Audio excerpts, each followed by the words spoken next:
next. I think you're ready. Okay, here we go. So gave us personalized attention in the classroom. I remember this in the 5th grade, 6th grade. Whenever we had independent work, she would walk over to me, make sure I understood, and just that, not even a minute of attention was so like transformational for me. I get goosebumps talking about it. I remember getting goosebumps then as a student. So, Ms. James, I love the name, and I just learned about your work. Are you still there, Ms. James? You look frozen on the screen. Ms. James might not be there. Okay, let me bring. No, I'm here. Learned about her recently. Are you back? I'm back. I live in a rural area, and so I'm trying to get service as best I can. So I apologize. No worries. We're working on that. Well, based on your TikTok following, I would think you got a whole lot of Wi-Fi where you are. First of all, congratulations on all you're doing, and thank you for sharing yourself with the world. I watched a couple of your videos, and they're super inspiring. So just can you introduce yourself to the people? Talk to us a little bit about who you are, what you do. I am Miss James. In 2020, I had students that weren't really engaged, and one of my students challenged me, he's like, put your lessons on TikTok and I'll watch them. I didn't even know what TikTok was, but I took on the challenge, and in a day I had 1,000 followers. In a week I had 10,000 followers, and nearly 3 years later, because it was December of 2020, we're in September of 2023, and I have 5.8 million followers. And all I do is I post daily grammar lessons. Did you know, it's just fun stuff, things that you forgot about, things that you didn't pay attention to, and I make learning fun. How long have you been teaching? This is my 15th year in public school, and I had 15 years as a daycare director before that.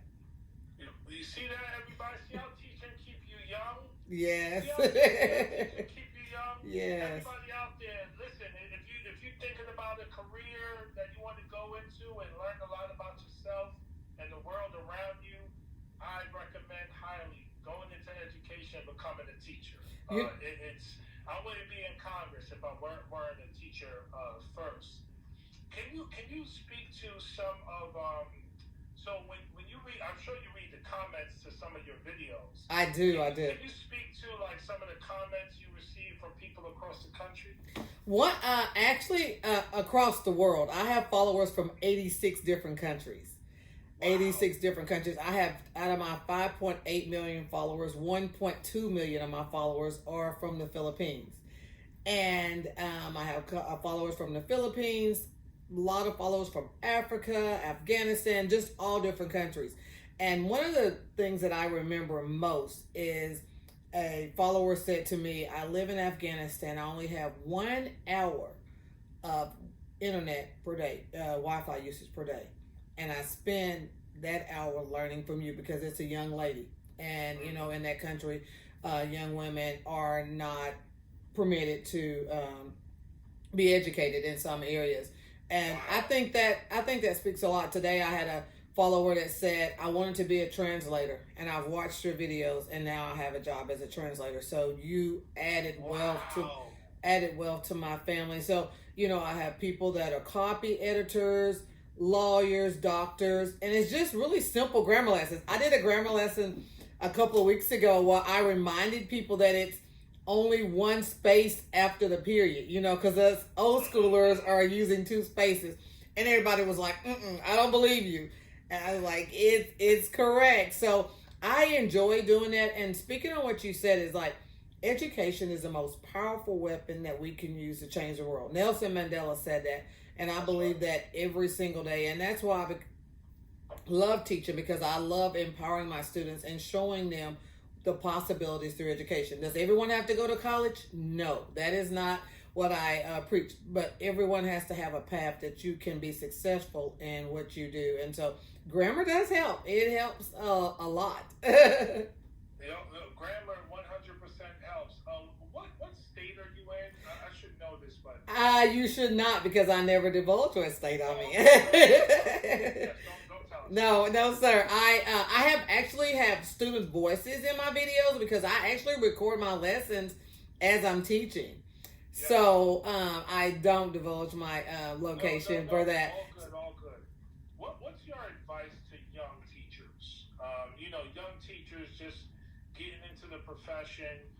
Sometimes it takes a couple years before you feel you got a handle on how this thing is supposed to go. What advice would you give to young teachers? Are there any books? Are there any practices? Well, actually, I am that English teacher on TikTok, and on Instagram, it's I'm that English teacher, and on YouTube, it's I am the English teacher. But I have teacher tip videos. I have a teacher tip video series because I felt like I need to tell you guys this. Don't do this. Do this. And so I have a teacher tip video series. I think I'm up to video number 28 now, just tips for young people. Also on my website, I'm that English teacher. I have a grammar, just a guide that'll help you if you want to go into classrooms and just remember. I have at least around 20,000 teachers that say that they don't even try to mimic me anymore. They just show my videos as their bell ringers. And, it just works. I had a student at school the other day. He wanted to take a picture of me, and I was like, why? And he's like, my friend in Ohio doesn't believe that you work at my school. He's like, he's been watching your videos for 2 years. And I was like, she teaches in my school. And I said, well, you can't have your phone out now. And so I was at my car getting ready to leave, and he was standing in my car. He's like, can we take a picture now? School is out. But I love the fact that whatever we can do to get kids engaged and motivated for learning. And it is such an honor to be able to speak on your platform. I remember when TikTok sent me to DC to speak on the TikTok ban. And I wasn't going. I was like, that's y'all's battle. I'm just posting lessons. And they asked me again. And when I tell you that was a phenomenal trip, it changed my outlook on everything. I never want to work in Congress or be in Congress. My feet were swollen for 6 months after walking the halls. But I am so elated that you continue to fight. You're an educator. You know what our daily woes are, and I just thank you for that. But anyone, if you're a teacher, just remember, education makes all other professions possible, and we particularly need teachers of color to join in on this mission. We particularly need teachers of color to join in on this mission, because in the classroom, that's a great point, mm-hmm. and I'm going to steal that from you. Education makes all other professions possible, and you can't be what you can't see. Profession would exist yes without education. Yes. At some point. Yes, you can't be what you can't see, and so we need teachers of colors. They need to see us in the classroom. Yeah, 100%. What do, before I let you go, what do policymakers need to understand? What's your message? You didn't ask me that, did you? I'm ready. I didn't even know you were going to ask me that. I've been saying this. Do not try to make a policy that affects education if you have not been in the classroom since the pandemic. These are not the same kids that were in the classroom before the pandemic. Do not attempt to make any type of policies, procedures, rules, anything about education if you have not been in the classroom since the pandemic, because we are not dealing with the same children that we had before the pandemic. So what's different about the kids? What do you mean by that?